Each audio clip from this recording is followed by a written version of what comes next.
Basta lang mga eksenang kasama ko si Rebecca at si Alex. Yun, medyo mahirap pumili ng iisa lang.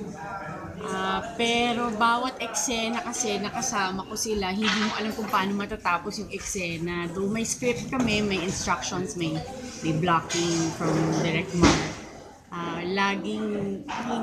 Laging nadadagdagan pa, laging humahaba dahil sa mga ad-libs namin, mga ganyan. So, bawat eksena, basta Rebecca, Alex kasama.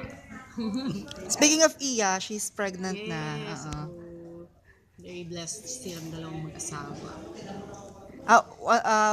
Meron ba siya nasabi sa'yo about it before niya na-reveal? Ang alam lang namin is talagang balak nila this year na magka-baby na kasi nasa plan nila yung part ng plan nila talaga mag-asawa eh. So sabi namin, okay, this year's the year. Tapos sabi niya, sakto nung nagpasko ng December, sabi niya, shucks, next year December may baby na ako, God willing, kung ano man.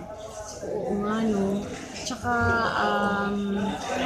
nagbakasyon silang dalawang asawa, nag-New Zealand sila for 2 weeks na wala siya sa show ng mga 2 weeks, 3 weeks yun. So parang second honeymoon nila yun eh. So sabi namin, oh sige, dapat pasalubong mo sa amin, baby, ganyan. So kumbaga, alam naman na namin lahat na yung part ng plan nilang mag-asawa. So lahat din kami, in a way, hoping kami talaga na maibigay na sa kanila yun. Sabi ko nga, very blessed siya kasi wala kahirap-hirap, hindi sila naghintay ng sobrang tagal. Ang daming married couples, naghihintay taon-taon. Iba hindi talaga nabibiyayaan